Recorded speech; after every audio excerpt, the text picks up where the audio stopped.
ciudadano boliviano está mal acostumbrado por su gobierno.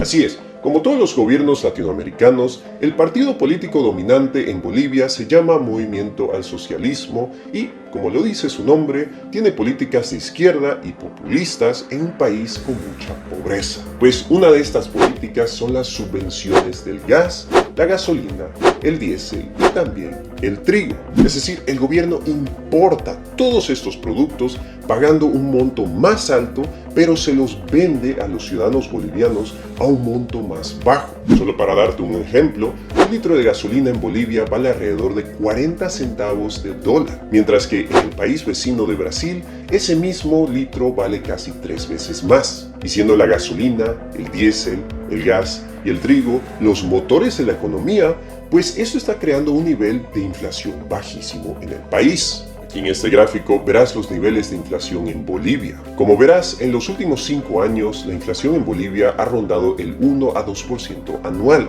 Acuérdate, la inflación significa la subida de precios al consumidor. Eso quiere decir que los precios de los productos que consumen los bolivianos apenas han subido. Mientras que en los países vecinos como Argentina o Brasil, la inflación es muchísimo más alta. En fin, todo esto está muy bien, no hay ningún problema.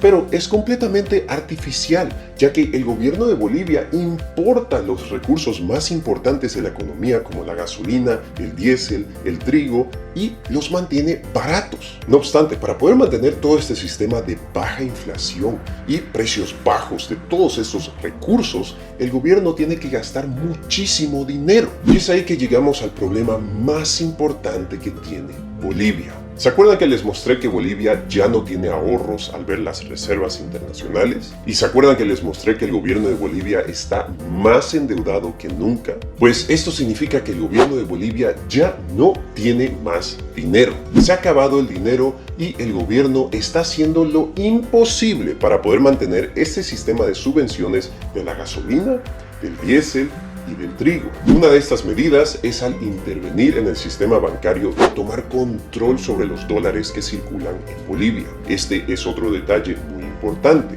Al gobierno de Bolivia le interesan los dólares que circulan en el país porque ellos utilizan esos dólares para poder importar gasolina, diésel y trigo. Por lo tanto, el gobierno de Bolivia ha tomado control sobre los fondos de pensiones llamados AFPs. Estos fondos de pensiones le pertenecen a todos los trabajadores bolivianos y son enormes, con más de 20.000 millones de dólares ahorrados que, en teoría, deberían invertirse en activos que dan buenos rendimientos. Y muchos de esos activos eran acciones en la bolsa de otros países y deudas en forma de bonos corporativos y gubernamentales de otros gobiernos. Pues el gobierno ha decidido tomar control sobre estos fondos de pensiones, lo cual significa que ellos pueden controlar esos dólares, ese dinero. Pero el gobierno ha ido aún más allá. El gobierno ahora ha